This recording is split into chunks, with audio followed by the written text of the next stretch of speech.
It's a swing, Tim, Alberta, that defies your reporting. And I know that data is right. At least 7 in 10 Republicans or individuals who voted for Trump still believe the lies that Trump told. That is the stain. That is the injury that Trump has done to our country. That's sort of his lasting kick in the jaw to America on the way out. And you have some really haunting reporting about the things that bring us together, being rooted in fear. You write this: I detected one common feeling that binds together this deeply fractured nation: fear.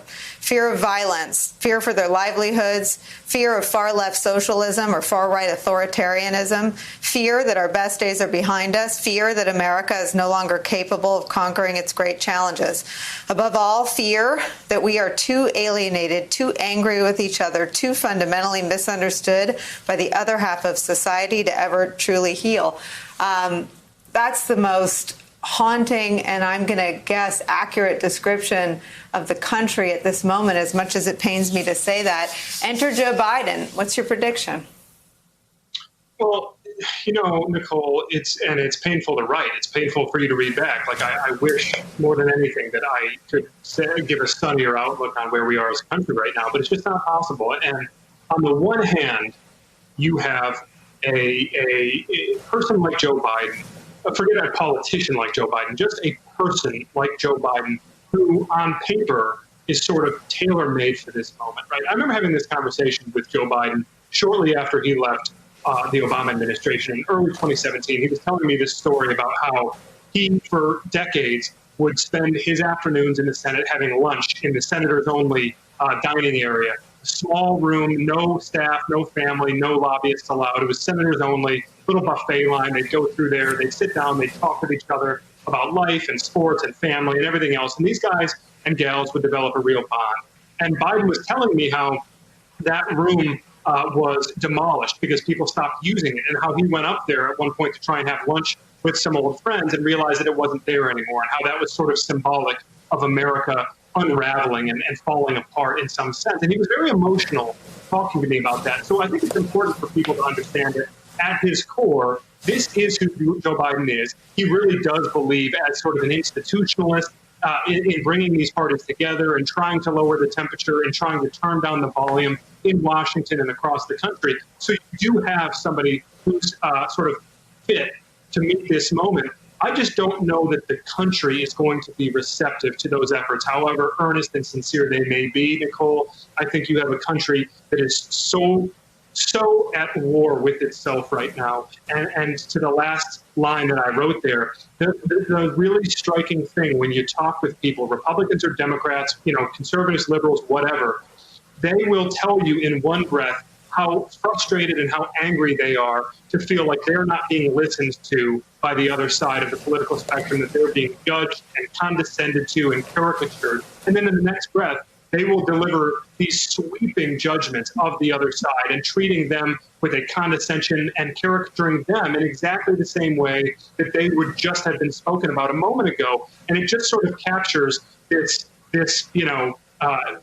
chicken and the egg dynamic that we have right now, where we really can't get to the root causes of what has divided us, because it becomes self-perpetuating and self-fulfilling in a way. And Donna, President-elect Biden seemed to be speaking to the urgency that dynamic Tim describes and has reported on all year, how important it would be if governing is the priority of the party to win these 2 seats in Georgia. I thought he made the most forceful case for single party rule that I've heard him make. What do you think the sort of winning messages are there in those Georgia Senate races?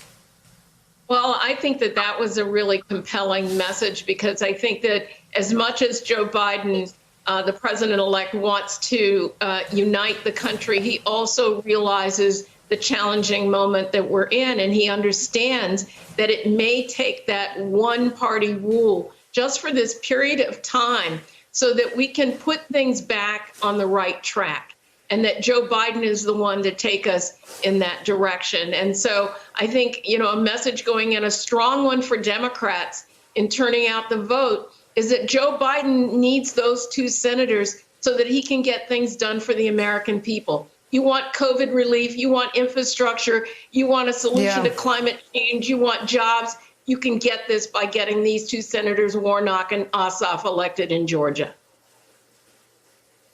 Matt Viser, I want to pick at this injury, this wound that Tim Alberta has described in such vivid terms a little bit more with you. I remember when I worked on John McCain's presidential campaign that one of the most frequent callers was Joe Biden, not because he wanted him to win, he didn't, but because, and this was probably earlier in the race, but because they were friends and because his friendship and his idea of a bond has nothing to do with ideology. I wonder what this White House is sort of girding itself for in terms of defending that point of view, because I think a lot of progressives don't want to see President-elect Biden waste his time with a party that won't even acknowledge the free from fraud and seismic nature of his electoral win. Yeah, and I mean, that is going to be the most fascinating thing, I think, about Biden is, he was able to keep the Democratic Party fairly united with Trump there. Trump was the uniting factor for a lot of Democrats in seeing him out of office.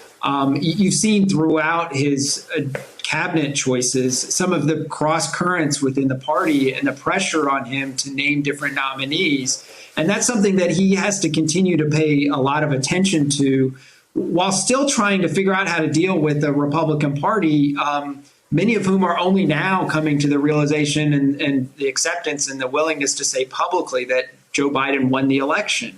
So I think that those kind of competing aspects of the Senate and, of Congress right now are going to be a big challenge for Biden.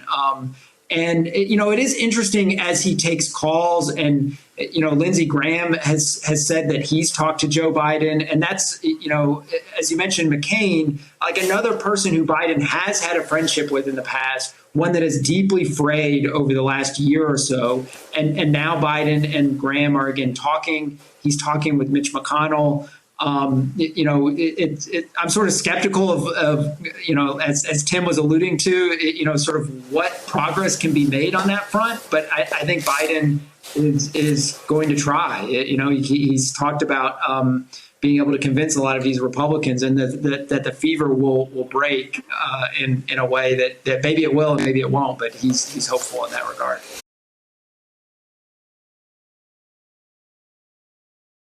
Hey there, I'm Chris Hayes from MSNBC. Thanks for watching MSNBC on YouTube. If you want to keep up to date with the videos we're putting out, you can click subscribe just below me or click over on this list to see lots of other great videos.